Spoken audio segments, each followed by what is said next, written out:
Well, g'day, it's Up the Creek Bob here. Just about to restore and repair a little fergy tractor, a te20. It's at Burton's Restorations, but it's a part of the mechanical side of the business. It's a part of Marinara Mobile.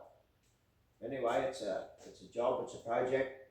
It's got a fairly serious rattle in the engine, and I'll do a full tear down on it, and then we'll see what's going on. It's probably got a conrod bearing gone or something like that. Apparently the oil pressure's all over the place, so we'll see what transpires. I'll give you a run around the tractor in a minute and just give you an idea of what's going to happen with it.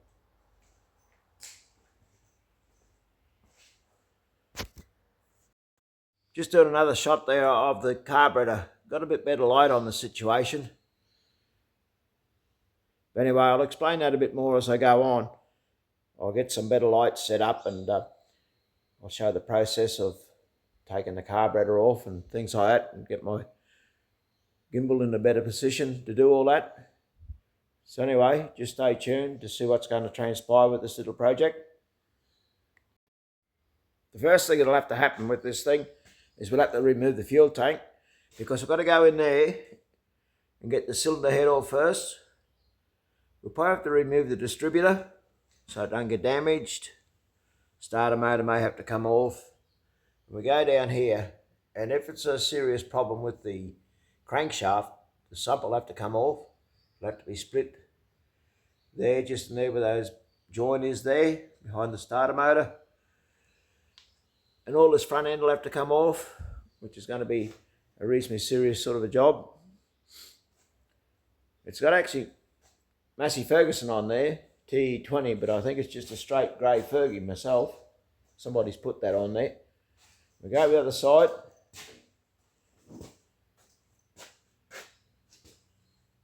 The carburetor will have to come off.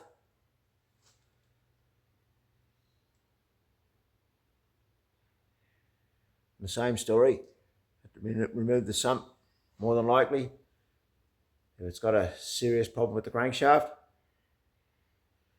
It's going to be a bit of a drawn out process, because I'm heading off the States in a couple of weeks' time to do a Route 66 run and bring a car home. And I'll explain that a little bit in another video that I'll do very shortly. Well, here we are back at the fergy. Going to remove the fuel tank first up.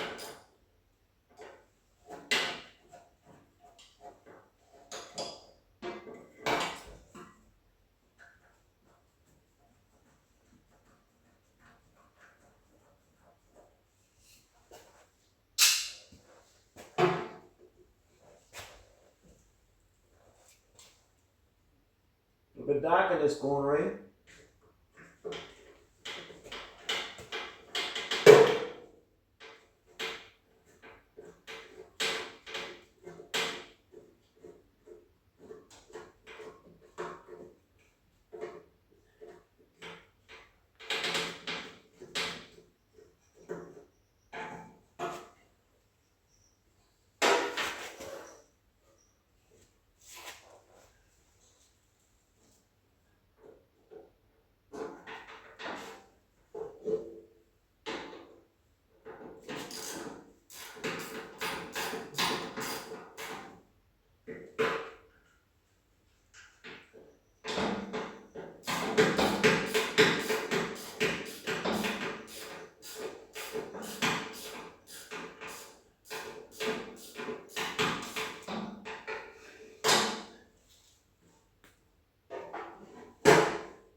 This particular fergy is a petrol Caro. Started on petrol, and when it warms up you switch it over to Caro. But anyway, that's all seen to died out in later years.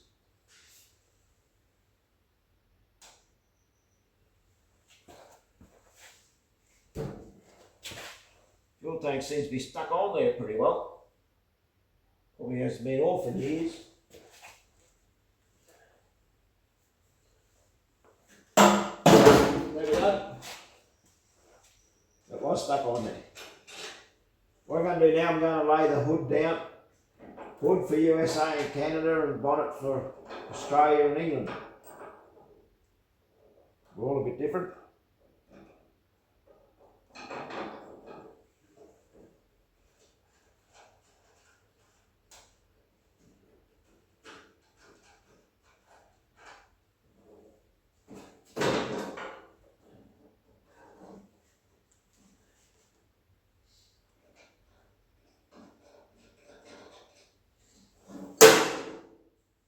We just lay that over there for the time being because if the front axle's got to come off, we've got to take all that off, radiator off and all that type of stuff.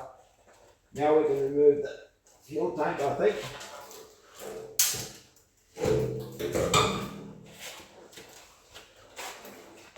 Just got to be careful with the filter, we don't break it off with the don't break it off.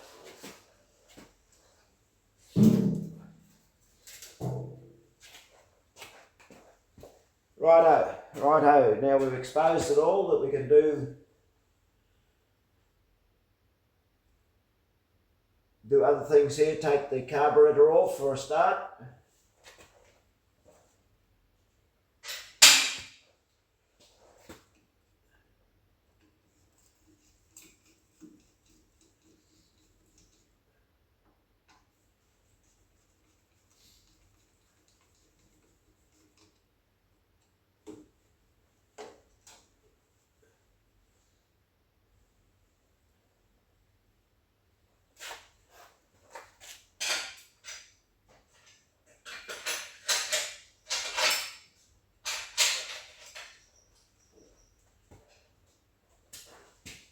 Looks as if it should be half inch, which it is.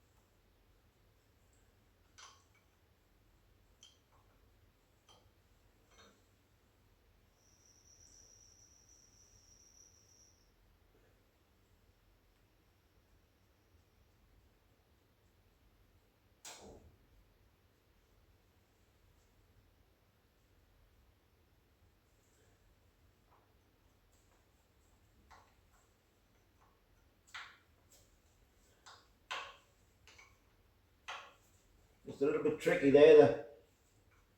The stud's longer than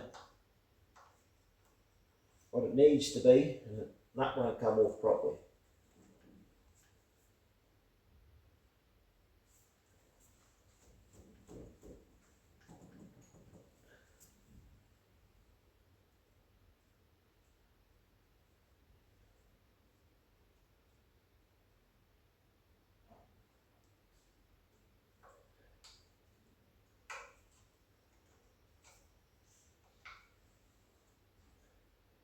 A little bit tricky, these nuts here.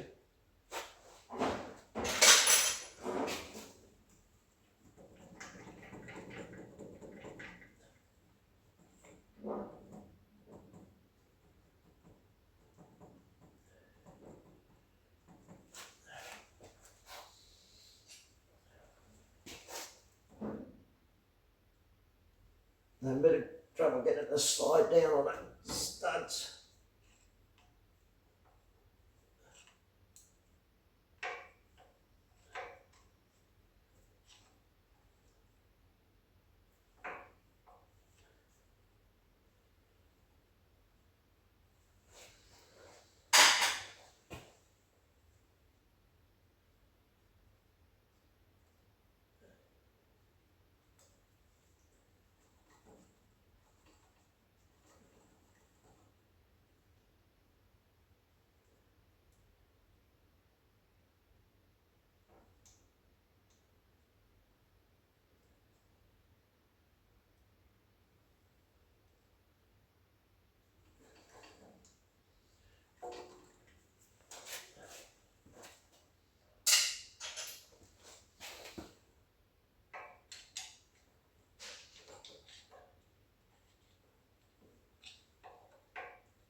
There we go. A little bit ignorant. A couple of linkages there I've got to undo next.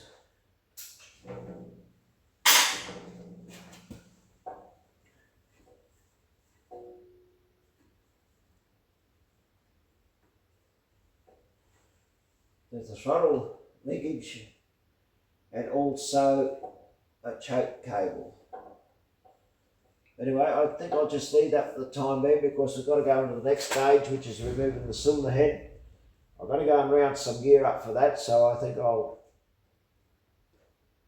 leave it for the time being and come back to that.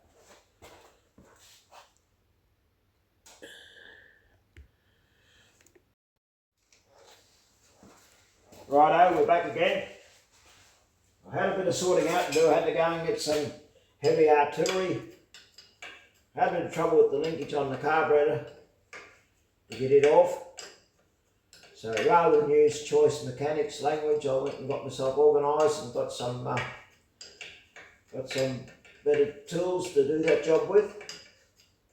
Just got to take this breather pipe off, and our crankcase breather pipe goes back through the intake system.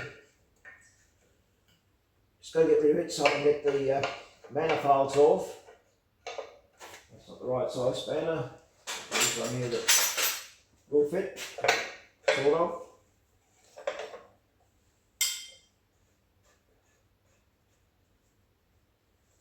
A little bit of dirt there. Not quite so fussy on the way down, but on the way back, cleanliness is next to godliness.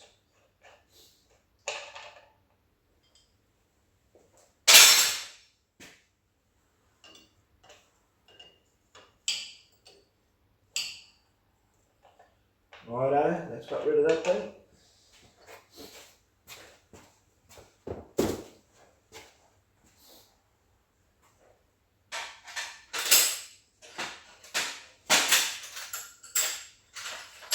Now I proceed to take the intake manifold and source manifold off. A couple of tricky bolts in here.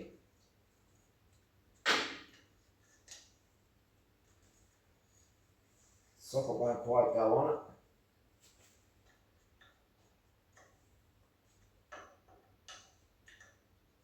On this English stuff, it's probably Whitworth threads and Whitworth nuts and bolts rather than imperial or metric. The Poms seem to have a thread of their own in the early days.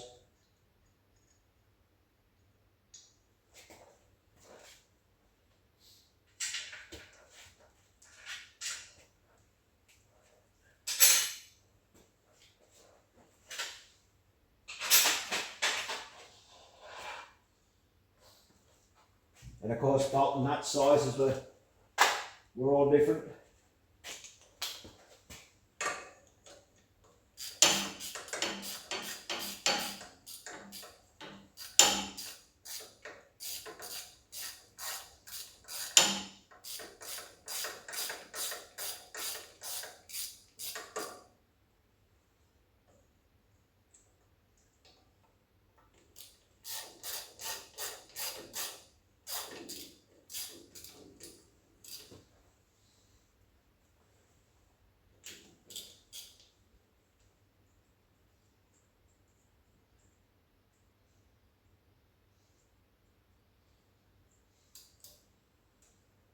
The nuts on here are either stainless steel or bronze.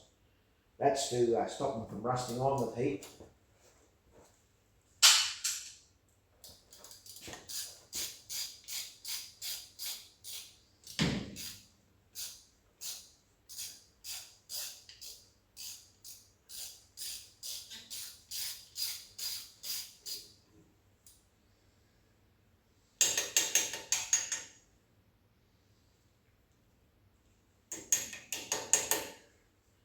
Hate that when a nut gets jammed in there like that. So let you screw it back on a little bit.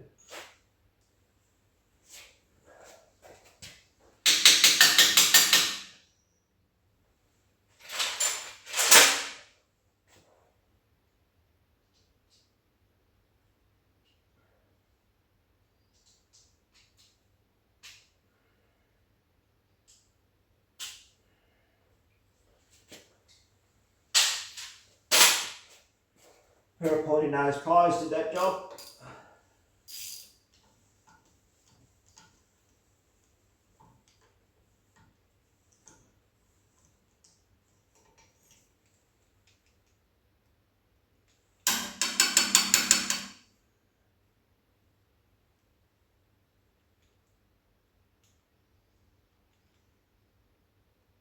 That one's the same, crazy, isn't it?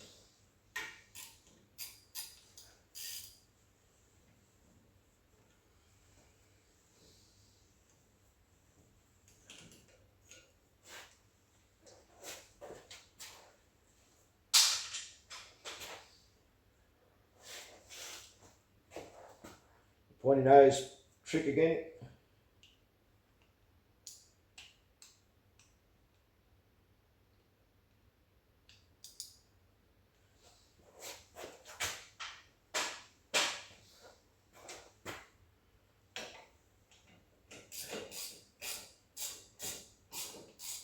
So the socket don't quite go on the line because sort of round the corner a little bit.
Alright, we'll tack this one end here with the open end span. It seems to be an odd size for some unknown reason.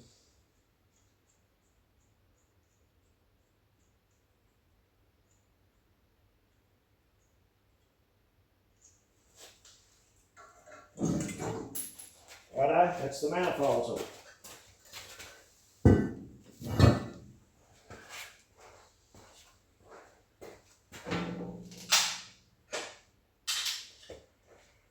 Now what I've got to do is proceed to get the sneakage out of the road here.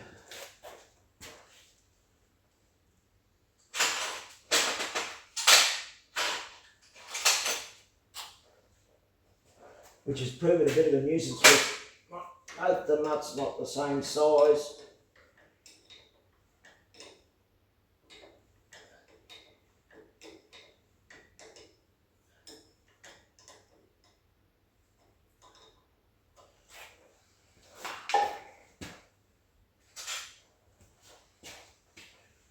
One's a quarter whitwork and one's a 9/16 roughly.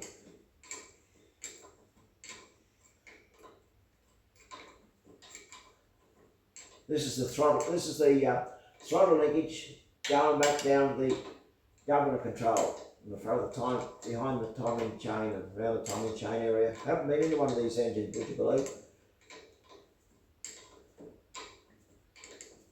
They don't wear out. That's probably the reason. Normally, but this little rocket's got a bit of a knock in it somewhere.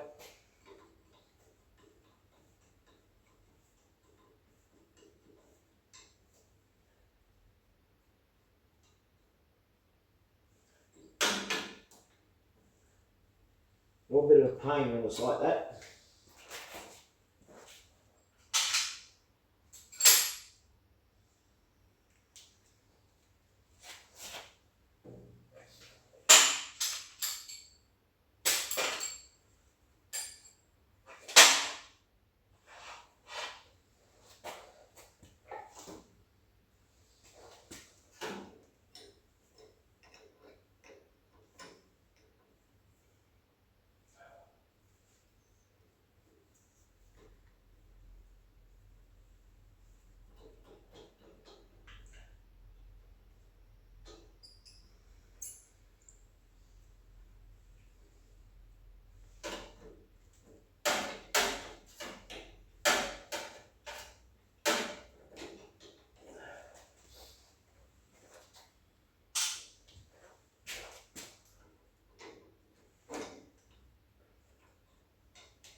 So it's going to be adjusted up again later on, once I put back on.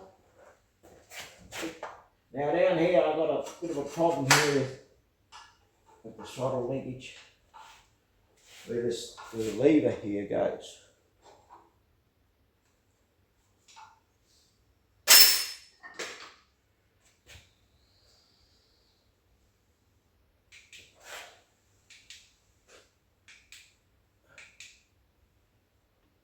A bit hard to get at. It's a bit of a silly looking thing here.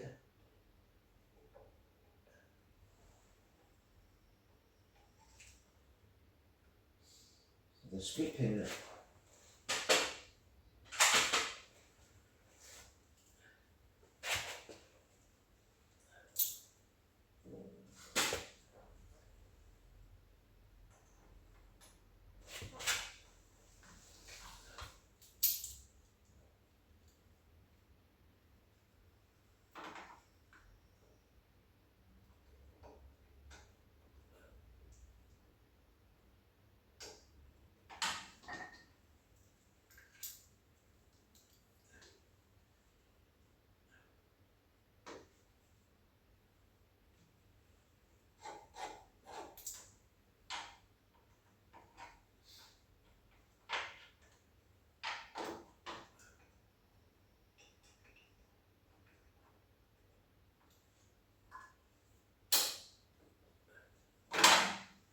There's a split pin up in there.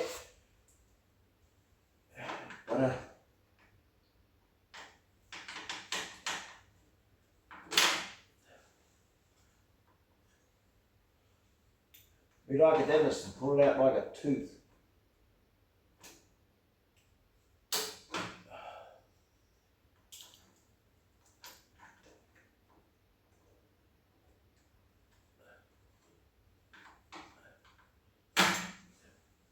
There it is. That let me pull that shaft right out, you see?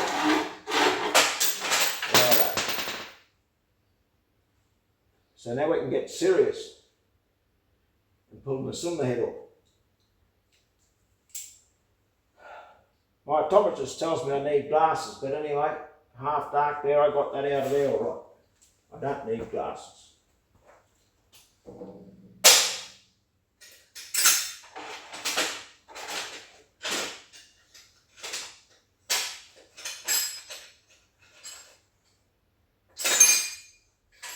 Next thing is to proceed and take the rocker cover off.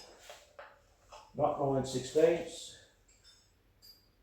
maybe quarter Whitworth, ½ inch maybe, but anyway, that's fitting, sort of.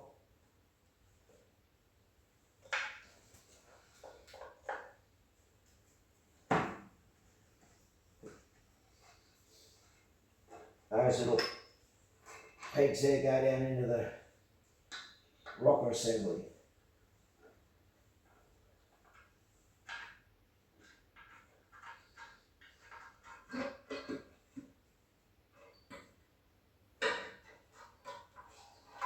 So there you go. We revealed the rocker assembly.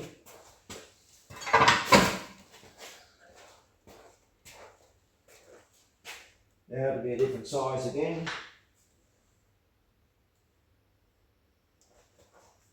Looks like about 5/8.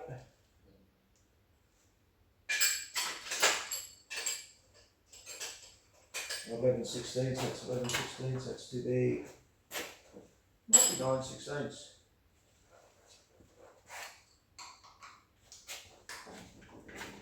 Yeah, it is 9 16ths. Oh, they are tight.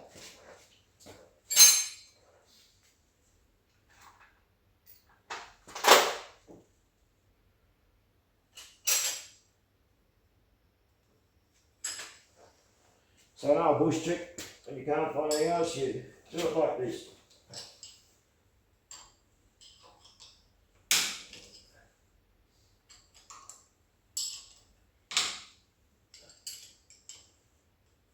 See, the second ring open end spanner acts as a lever.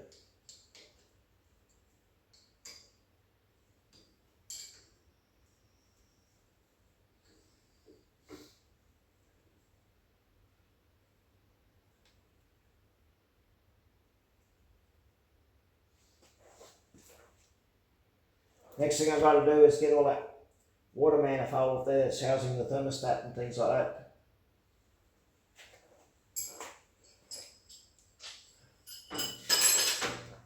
Because that's in the road of getting the cylinder head off.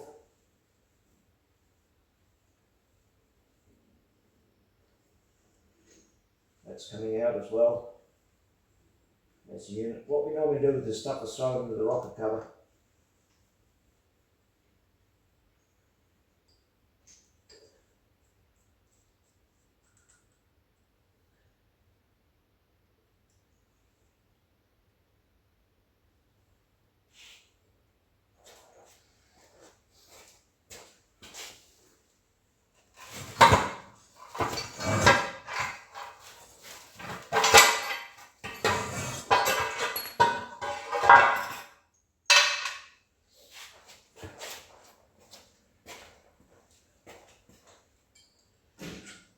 There, that's the rocker assembly off.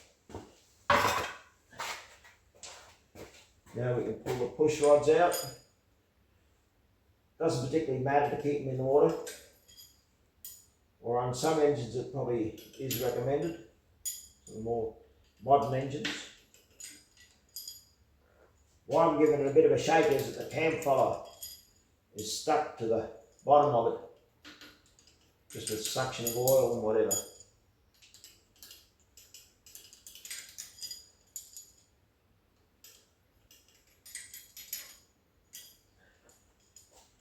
Righto, let's get the push rods out.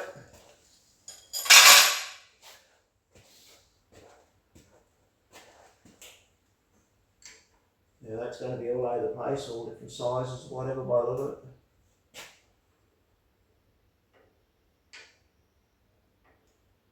We've got a little support niggage here.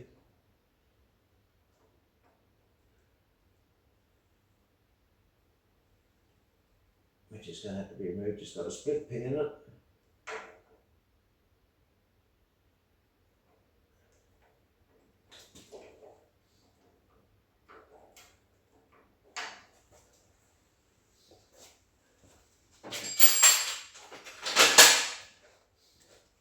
Good old pointy nose pliers.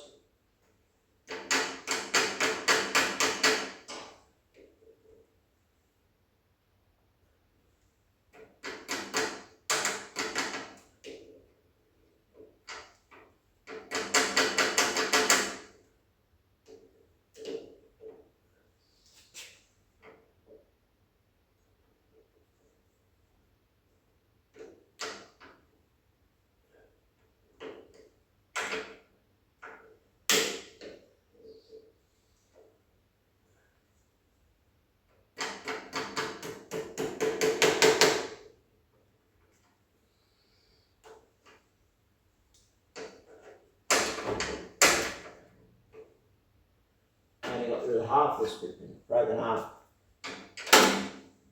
That's in trouble there.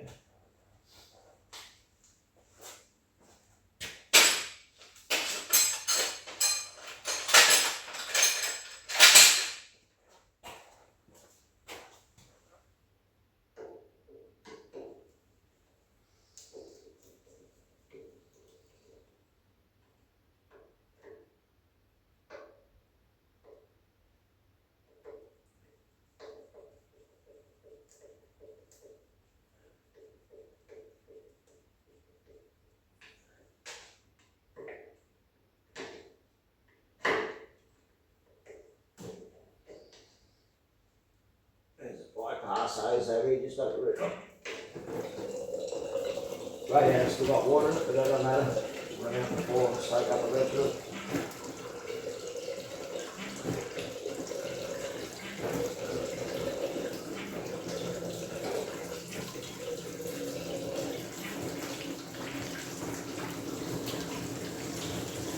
Oh, a bit more water than what I thought.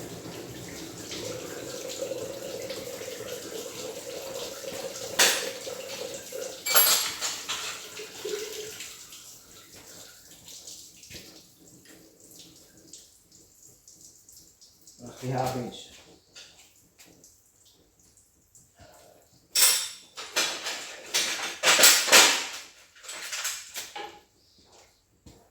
A bit of a mess here now, which is a bit of a nuisance.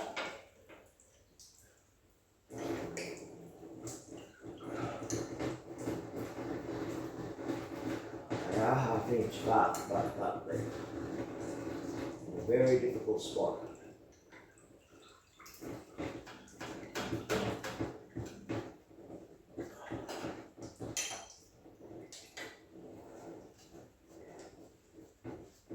Hasn't been on for a few years.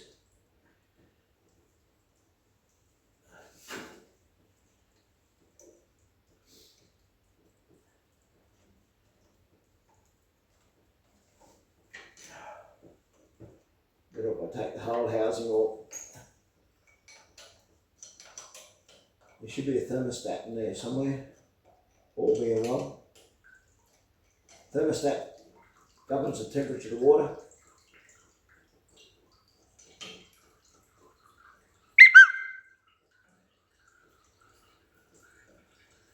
Now I've got a bit of water running down inside the engine, but the engine's got to be torn down anyhow, so it don't make much difference.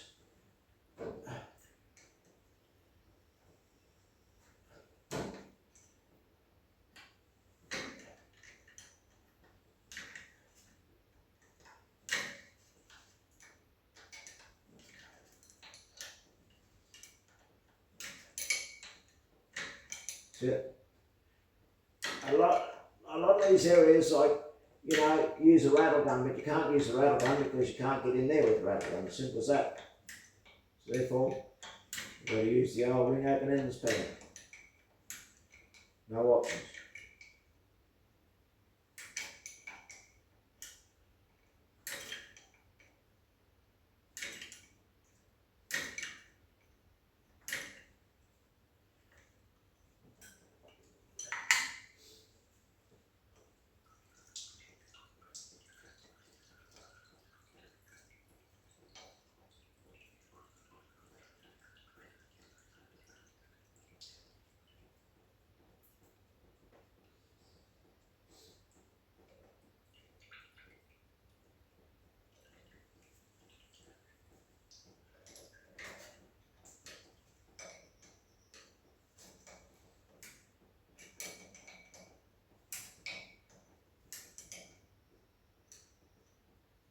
Of course, it has to be tight to the last thread.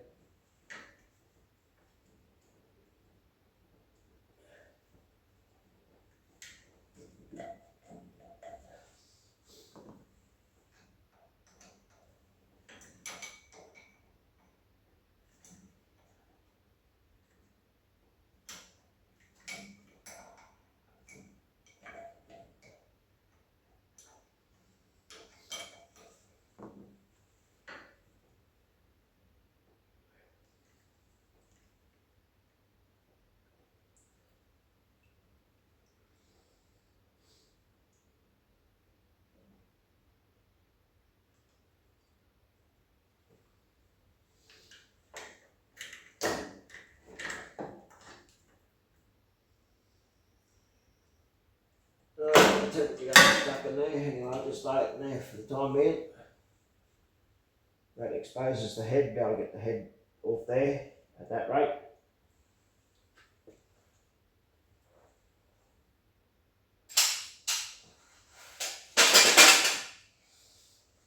This is sort of taking me back to a trader, 45 years. I'm trying to hand it over to the boys. I've decided to swap a spanner for a spatula. So therefore we do the Longhorn burgers out in the museum, which is quite interesting.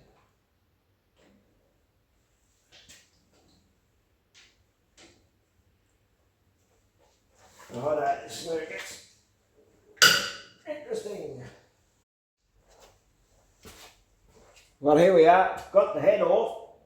Well, mate over here, he had a choke down on me just towards the end of that. I had it all ready to lift off. I lifted it off, I put it over there, and you can tell by the top of the pistons that there's been slack in the conrod bearings, or you can get the crankshaft down, rock it backwards and forwards to see if there's any movement, backlash in the main bearings, the big end bearings, sorry, and that'll give you some indication is what's going on down the bottom end. But I've got to go and find some heavy artillery and work out how to get in there to rock the crankshaft backwards and forwards to see what's going on. So that'll be in another video linked with this, what we're doing here. So we'll have another go.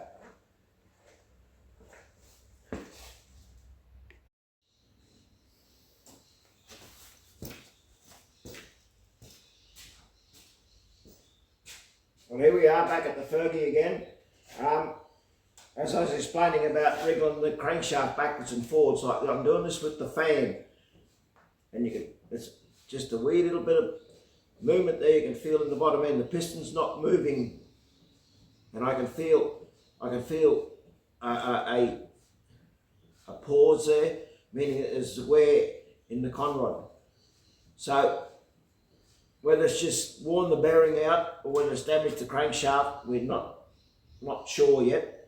But what hasn't done, it hasn't produced any metal in the filter. I've opened the oil filter up and you can see not even a flick of metal in there. So therefore, there's a fair chance that the crank may not be damaged, but we don't know until we get in there. So therefore, from here on in, I'm going to have to take the sub off and get these pistons out and see what's going on down the bottom end.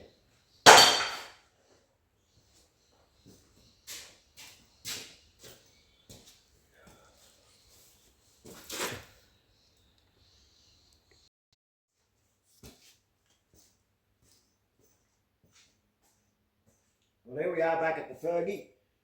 Got the piston out on that number 4 cylinder that was bad, and you can see here that the bearing is worn out, like it's knocked the white metal right out of it. Hasn't seemed to damage the conrod. You can usually tell by fretting in there and movement where they lock in. So therefore the rod should be all right. We don't have to do any work to it. Anyway, I can't do much more to this engine now until we get a repair kit for it. And on Saturday, I'm heading off to the States, so won't be around for a couple of weeks. When I get back, we're right into the burger scene and all that type of stuff, and repairing the fergy.